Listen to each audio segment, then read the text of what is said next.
오늘 여러분과 함께 사람에게서 증거를 취하지 않으신다라는 제목으로 은혜를 나누겠습니다. 지난주에 예수님의 부활 후 말씀 중에 가장 중요한 말씀이 한 가지는 성령을 받으라라는 것이었고, 또 다른 한 가지는 복음을 전파하라라는 것이었다고 말씀드렸습니다. 그러니까 이 말을 종합하면 성령을 받고 나가서 복음을 전파하라라는 의미의 말씀을 예수님께서 부활 후에 주셨습니다. 그런데 예수님은 왜 굳이 3년 동안이나 훈련을 시킨 제자들에게 바로 나가라 하지 아니하시고 성령을 받은 후에 나가서 전하라라고 하셨을까? 이미 제자들은 예수님의 말씀을 3년 동안 들었어요. 또 3년을 함께 동고동락을 했다면 충분히 예수님에 대해서 증거할 것이 많았고 그들은 증거할 생각도 있었을 것입니다. 여러분 룸메이트 혹시 살아보신 분 혹시 있으시면 3년 동안 룸메이트를 살아보면 이 사람이 이 친구가 어떤 친구다라는 거 충분히 알 수 있지 않는 시간인가요? 다른 친구에게 이 친구는 이런 친구야 라고 추천을 해주거나 아니면 이 친구랑 같이 살지 말라라고도 말해줄 수 있는 그런 기간이 3년 충분합니다. 그렇게 예수님을 잘 알고 있는 제자들에게 왜 반드시 성령 받기를 기다리고 성에 유한 다음에 기다린 다음에 성령을 받고 나가서 전하라 라고 하셨을까? 또 성령이 임하면 너희가 증인이 될 것이다 라고 왜 말하셨을까? 그 이유에 대해서 우리가 성경을 통해서 알 수 있는데, 예수님께서 공생의 기간에 하신 말씀을 보면 잘 알 수가 있습니다. 예수님께서는 성령이 없는 사람들, 성령을 받지 않은 사람들의 인위적인 증거를 받고 싶지 아니하셨기 때문이라는 것을 우리가 알 수 있습니다. 오늘 이제 성경 본문을 여러 본문을 찾을 텐데 여러분이 쭉 보시면서 이 본문이 이런 말을 나타내는구나를 한번 기억하시고 여러분들이 함께 읽어보시기 바랍니다. 누가복음 9장 20절에서 21절을 함께 같이 읽어보겠습니다. 누가복음 20장 21절 20절부터 누가복음 9장 20절에서 21절 같이 읽겠습니다. 시작. 예수께서 이르시되 너희는 나를 누구라 하느냐? 베드로가 대답하여 가로되 하나님의 그리스도시니이다 하니 경계하사 이 말을 아무에게도 이르지 말라 명하시고 경고하사 이 말을 아무에게도 이르지 말라 명하시고. 분명히 베드로가 주는 그리스도시요라고 말했는데 이것을 알게 하니는 성부시다라고 말씀하시고 나서 너는 이것을 다른 사람에게 말하지 말라라고 경계하시면서 말씀하셨어요. 명하셨어요. 또 마태복음 17장 9절과 마가복음 7장 36절 함께 같이 읽어보겠습니다. 마태복음 17장 9절부터 시작. 그들이 산에서 내려올 때에 예수께서 명하여 이르시되 인자가 죽은 자 가운데서 살아나기 전에는 본 것을 아무에게도 이르지 말라 하시니. 또 마가복음 예수께서 그들에게 경고하사 아무에게도 이르지 말라 하시되 경고하실수록 그들이 더욱 널리 전파하니. 이렇게 너무 많은 경우에 예수님을 자신을 드러내지 말라라고 경고하시고 자신을 드러내지 못하도록 하셨음을 알 수 있습니다. 예수님이 이렇게 다른 사람들에게 예수님을 알리지 못하게 하신 이유는 여러 가지가 있겠지만 또 큰 이유 중에 하나는 사실 사람들이 예수님에 대해서 알게 되면 예수님이 가시는 길, 죽음의 길, 그 길을 편하게 가지 못하실 것 같은 그런 생각이 있으셨기 때문에 알리지 말라고 하신 것도 있고, 더 중요한 이유는 사람들의 증거를 받기를 원하지 아니하셨기 때문입니다. 그러니까 예수님께서 원하시는 예수님을 증거하는 기본적인 조건은 뭐냐면 기본적으로 성령을 받음으로 그 속에 예수 이름의 권세가 있고 성령께서 친히 증거해 주기를 원하셨던 것입니다. 그래서 예수님은 제자들에게 너희가 성령으로 권능받고 너희가 나가서 전해라.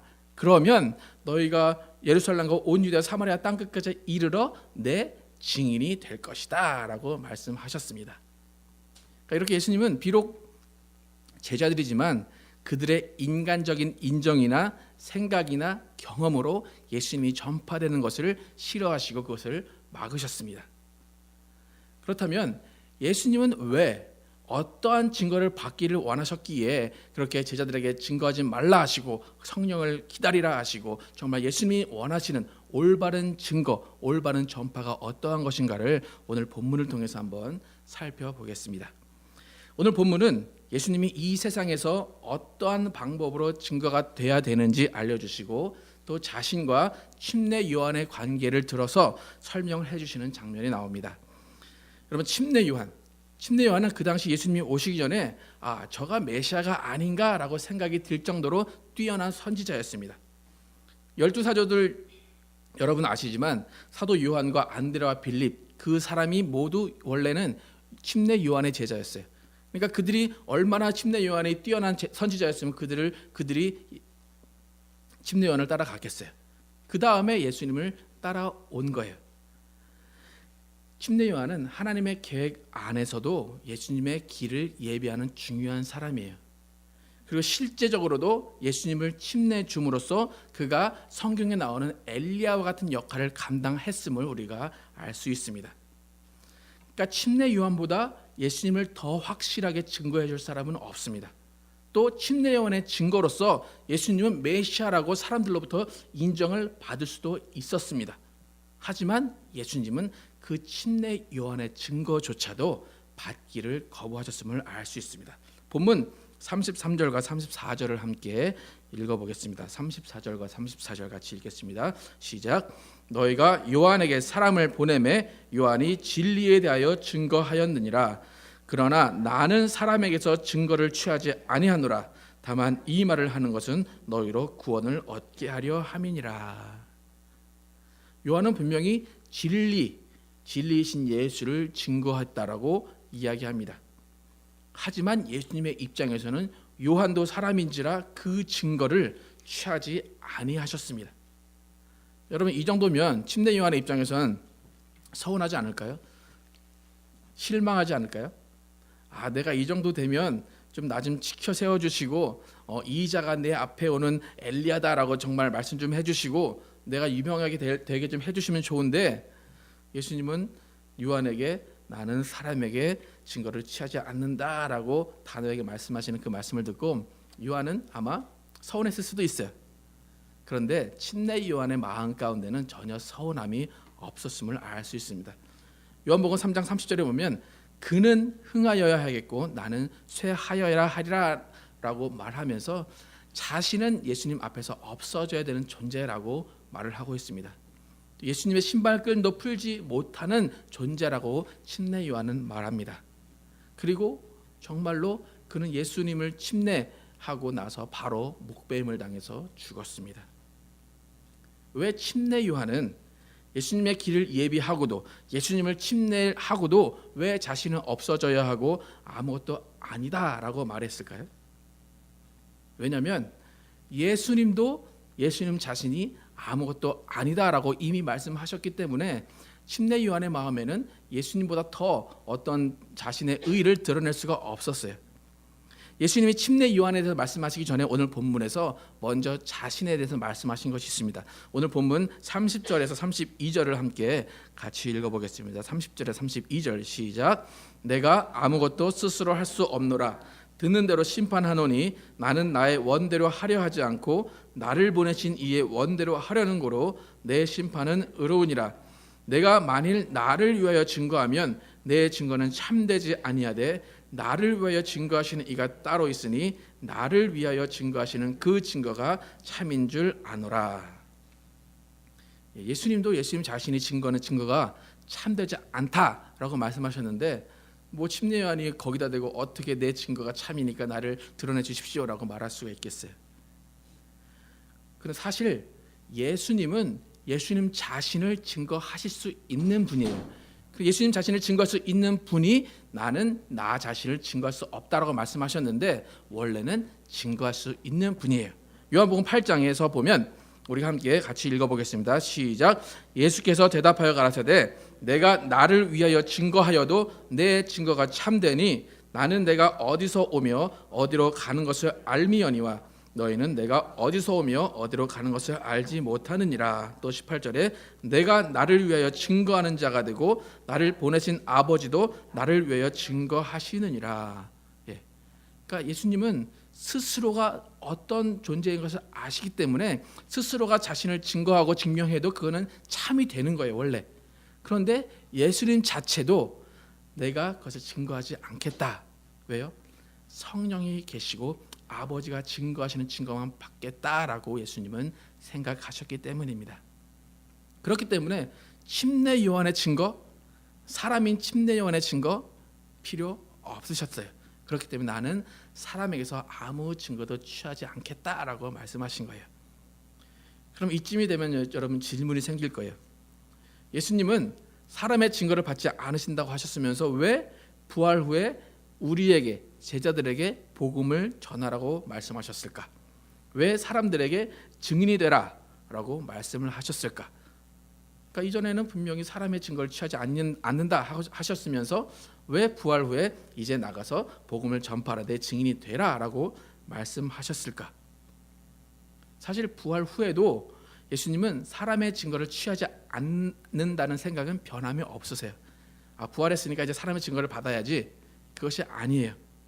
하지만 부활 후에 예수님이 우리에게 증인이 되라, 복음을 전파하라 하신 이유는 뭐냐면 성령이 임하시면 사람의 증거가 아니라 성령이 말하게 하심을 따라 방언도 할 것이고 성령이 말하게 하심을 따라 진리를 선포할 것이고 성령이 하심을 따라 복음을 전파할 수 있을 것을 아셨기 때문에 너희가 가서 복음을 전파하라라고 말씀하셨습니다. 한번 예수님께서 그런 말씀을 어떻게 하셨는지 한번 성경 도서 한번 보겠습니다. 사도행전 2장 4절부터 한번 보겠습니다. 같이 읽겠습니다. 시작. 저희가 다 성령의 충만함을 받고 성령이 말하게 하심을 따라 다른 방언으로 말하기를 시작하니라. 요한복음 16장 13절. 그러나 진리의 성령이 오시면 그가 너희를 모든 진리 가운데로 인도하시리니 그가 자의로 말하지 않고 오직 듣는 것을 말하시며 장래일을 너희에게 알리시리라. 예. 성령을 받으면 너희가 말하는 것이 아니라 성령이 말하게 하심을 따라 다른 방언도 말할 것이고 진리의 성령이 오시면 그가 너희를 모든 진리 가운데로 인도하시리라 라고 말씀하셨어요. 또 마가복음에도 나와요. 마가복음 보면 13장 10절과 11절 함께 같이 읽겠습니다. 시작. 또 복음이 먼저 만국에 전파되어야 할 것이니라. 사람들이 너희를 끌어다가 넘겨줄 때에 무슨 말을 할까 미리 염려치 말고 무엇이든지 그 시에 너희에게 주시는 그 말을 하라. 말하는 이는 너희가 아니요 성령이시니라. 또 마태복음에 말하는 이는 너희가 아니라 너희 속에서 말씀하시는 자 곧 너희 아버지의 성령이니라 라고 말씀해요. 그러니까 예수님은 사람의 증거를 취하려고 바뀌신 것이 아니라 사람의 증거를 취하지 않는 것은 확실한데 부활 후에는 성령이 임할 것을 아시고 그 성령이 친히 말씀하실 것을 기대하시고 믿으시고 우리에게 증인이 되라라고 말씀을 하셨다라는 것입니다. 그러니까 예수님은 제자들을 신뢰한 게 아니에요. 우리들을 신뢰한 게 아니라 성령을 신뢰하시고 성령으로 복음을 전파하게 하시기 위해서 제자들에게 복음을 전파하라 가라라고 말씀하셨습니다. 그렇다면 예수님이 이렇게 신뢰한 성령님, 그 성령님이 어떤 분인가? 어떤 분이길래 예수님이 이토록 신뢰하시고 사람을 신뢰하지 못하는 그 사람에게 가서 전하라라고 하셨을까? 요한복음 16장 13절에도 말했듯이 그는 자의로 말하지 않고 오직 듣는 것을 말하는 분이시기 때문에 예수님은 성령님을 믿고 의지하셨습니다. 또한 성령님은 아버지께로서 나오시는 예수님을 증거하시는 분이고 그 성령님은 보혜사가 되시기 때문에 그 성령님을 믿었다라는 거예요. 요한복음 15장 26절 함께 같이 읽어보겠습니다. 시작. 내가 아버지께로서 너희에게 보낼 보혜사 곧 아버지께로서 나오시는 진리의 성령이 오실 때에 그가 나를 증거하실 것이요. 예. 이때는 지금 예수님의 공생의 때예요, 그죠? 근데 너희가 나가서 증거할 때가 아니에요. 곧 아버지께서 나오시는 진리의 성령이 오실 때에 그가 나를 증거하실 것이요라고 말씀했다라는 거예요. 성령이 오시면 증거하실 것이지 너희가 나갈 때 증거하실 것이 아니다라는 거예요. 여러분 지금 본문에서 지금 요한복음 15장 26절에서 내가 아버지께로서 너에게 보낼 보혜사 곧 아버지께로서 나오신 진리의 성령이라고 말하죠. 여러분 많이 아시겠지만 보혜사라는 것은 뭐죠? 헬라어로 파라클레토스예요. 파라클레토스, 변호자, 위로자라는 말이에요. 법정에서 피고를 변호하는 변호사를 나타내는 법정 용어가 파라클레토스예요. 그러니까 성령님이 이 땅에 오셨어요. 오셔서 예수님은 죄 없으신 분이 무고하게 돌아가셨다. 또 그분은 죄 없으신 분이기 때문에 성령께서 부활시키셨다라는 것을 증거하시고 변호하시기 위해서 이 땅에 오셨습니다. 그것을 증거하시기 위해서 오셨는데 자의로 하지 않으시고 예수님이 하신 말씀과 예수님이 하신 일들만 가지고 증거하시는 분이 성령님이십니다. 근데 성령님은 왜 예수님의 말만, 예수님이 하신 일만 가지고 증거할까요? 왜 그런가 하면 예수님도 자의로 말씀하지 않으셨어요. 예수님도 스스로 행하지 아니하시고 오직 아버지의 뜻대로 아버지가 원하는 것만 하셨기 때문에 성령님도 똑같이 예수님이 하신 일, 곧 아버지의 뜻만을 이루시고 증거하시는 일을 하신다라는 것입니다. 이렇게 보혜사이신 성령님께서 우리에게 오시면 우리가 성령께서 말하게 하시고 생각나게 하시고 인도하심을 받아서 증인이 될 수 있기 때문에 예수님은 성령을 받고 너희가 증인이 되어서 복음을 전파하라라고 말씀하셨습니다.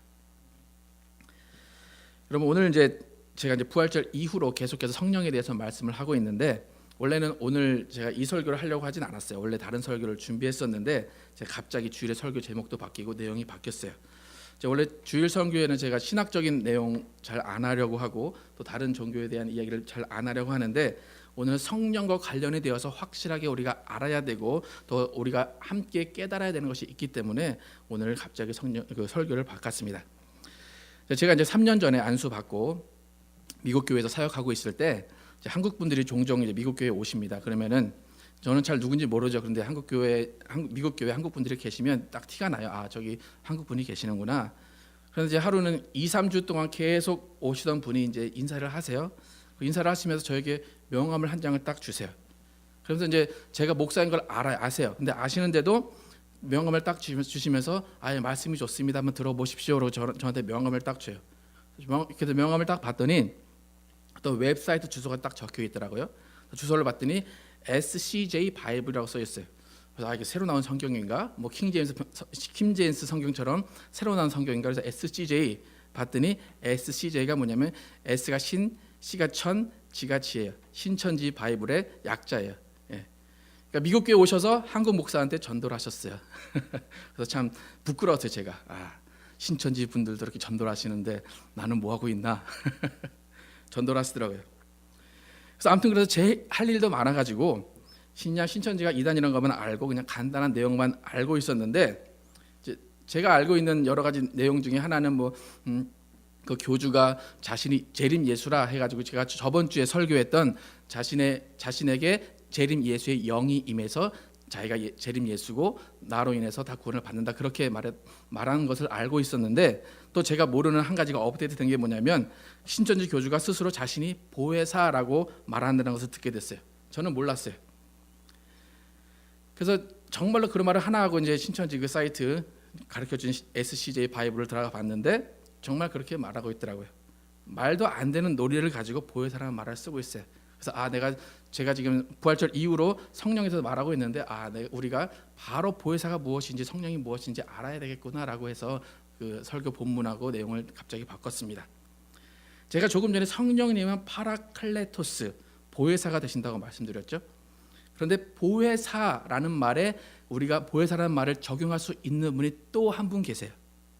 이미 읽었던 구절을 함께 읽어보겠습니다. 요한복음 8장 14절과 18절 함께 읽어보겠습니다. 또 다른 보혜사가 어떤 분인지 예수님께서 어떻게 말씀하셨는지 한번 보겠습니다. 시작. 예수께서 대답하여 가라사대 내가 나를 위하여 증거하여도 내 증거가 참되니 나는 내가 어디서 오며 어디로 가는 것을 알미언니와 너희는 내가 어디서 오며 어디로 가는 것을 알지 못하느니라. 18절 내가 나를 위하여 증거하는 자가 되고 나를 보내신 아버지도 나를 위하여 증거하시니라. 예. 이미 예수님은 자신을 증거하실 수 있기 때문에 예수님 스스로도 파라클레토스, 보혜사가 되실 수 있는 분이에요. 그래서 예수님은 자신을 증거하실 때 또 다른 보혜사를 보내줄 것이다 라고 말씀하셨어요. 내가 아버지께 구하겠으니 그가 또 다른 보혜사를 너희에게 주사 영원토록 너희와 함께 있게 하시리니 저는 진리의 영이라. 세상은 능히 저를 받지 못하나니 이는 저를 보지도 못하고 알지도 못하겠음이니라. 그러나 너희는 저를 아나니 저는 너희와 함께 거하시며 또 너희 속에 계시겠음이라 라고 말씀하셨어요. 예수님은 이미 창세 전에 아버지와 함께 계셔서 아버지의 뜻을 알고 계셨어요. 또 이미 자신이 누구인지 아셨기 때문에 예수님 스스로도 예수님을 증거할 수 있습니다. 그렇기 때문에 예수님 스스로도 보혜사의 직분을 감당할 수 있어요. 그러니까 또 다른 보혜사, 예수님이 말씀하실 때 또 다른 보혜사는 나 예수 보혜사 말고 또 다른 보혜사인 성령을 보내주겠다라고 하는 거예요. 그런데 신천지는 이 또 다른 보혜사가 그들의 교주 이만희 교주라고 얘기를 합니다. 말도 안 되는 소리죠, 그죠? 사람은 절대로 보혜사가 될 수 없다라는 거예요. 그래서 오늘 설교 제목이 뭐예요? 설교 제목이 뭔지 기억나시나요? 사람에게서 증거를 취하지 않으신다. 그럼 보혜사라는 말은 직분을 말합니다. 직분. 예수 그리스도 있죠. 예수는 이름이고 그리스도는 직분입니다. 또 성령님은 보혜사 성령님이라고 얘기할 때 보혜사는 직분을 말해요. 그냥 일이에요. 보혜사의 일, 변호사의 일을 한다라는 거예요. 그러니까 변호사의 직분을 맡으신 분이 성령님이시다라는 거예요. 여러분 또 오해하지 마세요. 예수님이 성령님이십니다. 아니에요.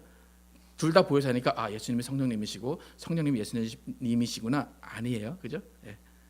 보혜사의 직분만 함께 하셨을 뿐이다라는 거예요.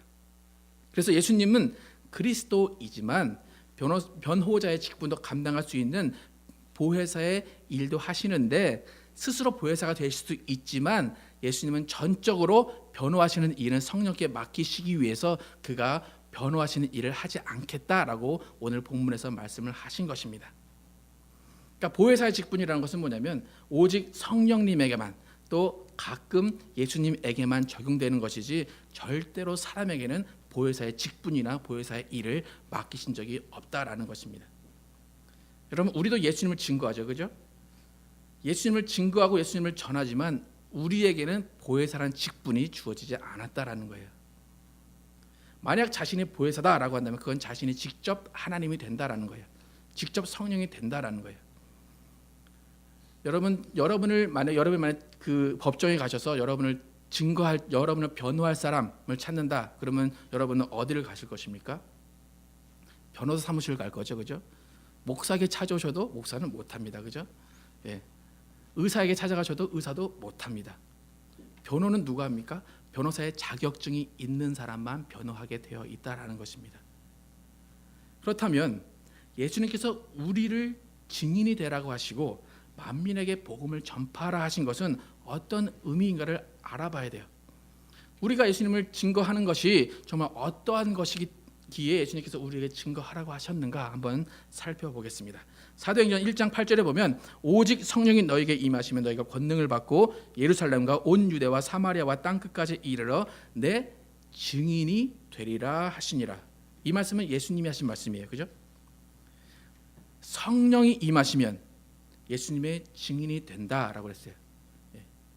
성령이 증인이 아니라 성령이 임하시면 너희가 증인이 된다라고 말씀하셨어요.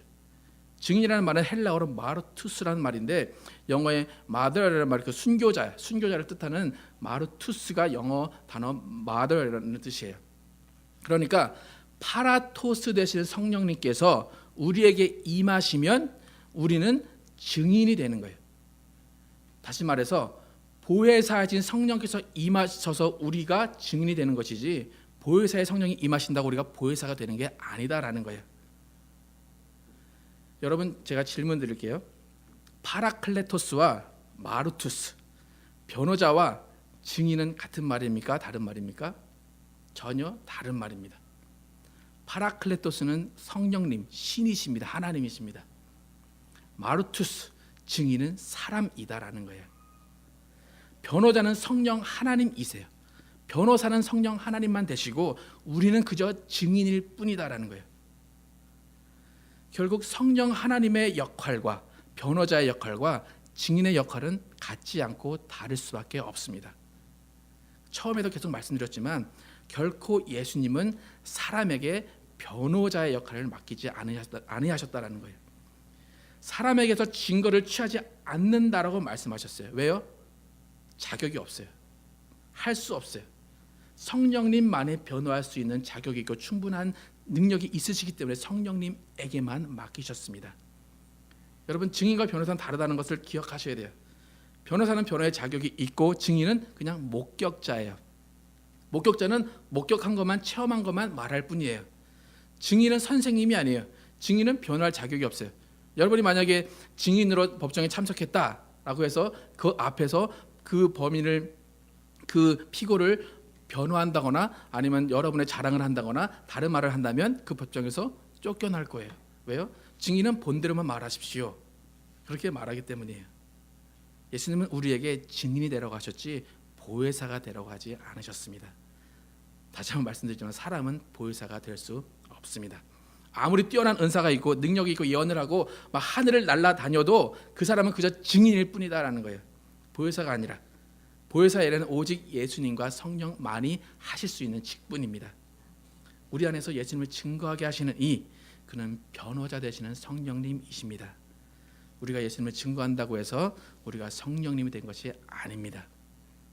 우리 안에 계신 성령님께서 우리의 입과 우리의 발을 도구로 사용하셔서 복음을 전파하게 하실 뿐입니다. 여러분, 스스로 예수님을 변호할 수 있다라고 생각하지 마세요. 이 땅에 어느 누구도 스스로 예수님을 변호할 수 있는 사람은 아무도 없습니다. 오직 성령으로 말미암아 성령이 말하게 하심을 따라 하는 사람만 증인이 되고 그 사람이 예수님을 증거할 것입니다. 여러분, 예수님을 증거했던 침례 요한, 그도 결국에는 증인의 한 사람이었습니다. 그는 예수님께 침례를 주고 목배임을 받아서 죽었음에도 불구하고 그도 보혜사가 아니었는데 왜 지금 이 시대에 나는 보혜사다라고 말하는 사람이 나오느냐라는 거예요. 예수님을 증거하는 사람은 예수님을 증거한 것으로 끝나야 돼요. 예수님 때문에 유명해지면 안 돼요. 예수님 때문에 부를 얻으면 그 사람은 예수님을 이용한 사기꾼이 될 수밖에 없습니다. 오직 성경을 통해서 우리가 발견할 것은 예수님 한 분뿐이에요. 오늘 보면 요한복음 5장 39절과 40절에 보면 너희가 성경에서 영생을 얻는 줄 생각하고 성경을 상고하거니와 이 성경이 곧 내게 대하여 증거하는 것이다. 그러나 너희가 영생을 얻기 위하여 내게 오기를 원하지 아니하는도다 라고 말해요. 여러분, 성경은 사람을 증거하는 책이 아닙니다. 어떤 교주가 나타났음을 증거해주는 책이 아니다라는 거예요. 성경은 어느 교주가 이때 나타나서 예수를 증거할 것이다, 그것이 아니라 오직 성경은 예수만을 증거하는 책입니다. 여러분, 성경을 보시면 여러 가지 이야기가 있습니다. 그 이야기 중에서 여러분은 예수만을 보셔야 됩니다. 여러분이 예수를 성경에서 발견하셨다면 성경 안에 있는 마리아도 없어져야 돼요. 바울도 없어져야 돼요. 모든 침례 요한도 없어져야 되고 모든 어떤 다른 것들은 다 없어지고 예수님 한 분만 남아야 된다라는 것입니다. 여러분, 성경을 딱 폈는데 12지파가 보여요. 성경을 폈는데 황금집이 보여요. 성경을 폈는데 어떤 목사님이 보여요. 그게 누구의 역사일까요? 성령의 역사는 아니다라는 거예요. 성경을 펼치면 오직 예수님만 보여야 되는 것이 우리의 증인의 삶을 사는 사람들의 해야 될 일입니다. 여러분, 성경을 펼쳐서 딱 봤는데 예수님만 있어서 여러분 좀 서운하십니까? 내일은 좀 남아주고 내가 택함 받은 것을 좀 드러내 주시고 내가 사용받았다는 것 좀 드러내 주셨으면 좋겠는데 예수만 있어서 좀 서러우십니까? 여러분, 성경을 통해서는 오직 예수만 드러나야 되고 성령을 통해서는 오직 예수의 증인되는 삶을 사는 그 증거만 드러나야 되는 것입니다. 여러분, 미련 다 버리시고 증인의 일, 그것을 감당하실 때 억울하고 누명 쓰고 정말 핍박 받더라도 오직 예수 그리스도만 증거하시기 바랍니다. 여러분, 예수로 돈 벌지 마시기 바랍니다. 예수로 명예 얻지 마시기 바랍니다. 오직 예수로 우리는 고난을 받을 수밖에 없는 것입니다.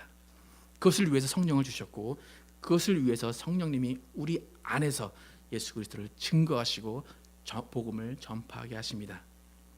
여러분 오늘 본문 말씀 잘 기억하시고 또 그 설교 제목 잘 기억하셔서 예수님은 사람의 증거를 취하지 않는다라는 거 잘 아시고 스스로 예수님을 변호하지 마시고 오직 성령께서 하시는 말씀, 성경 안에 있는 예수 그리스도의 일과 예수 그리스도의 말씀만을 증거하셔서 하나님이 원하시는 증인의 삶을 사시는 여러분과 제가 되기를 예수 이름으로 축원합니다. 기도하시겠습니다.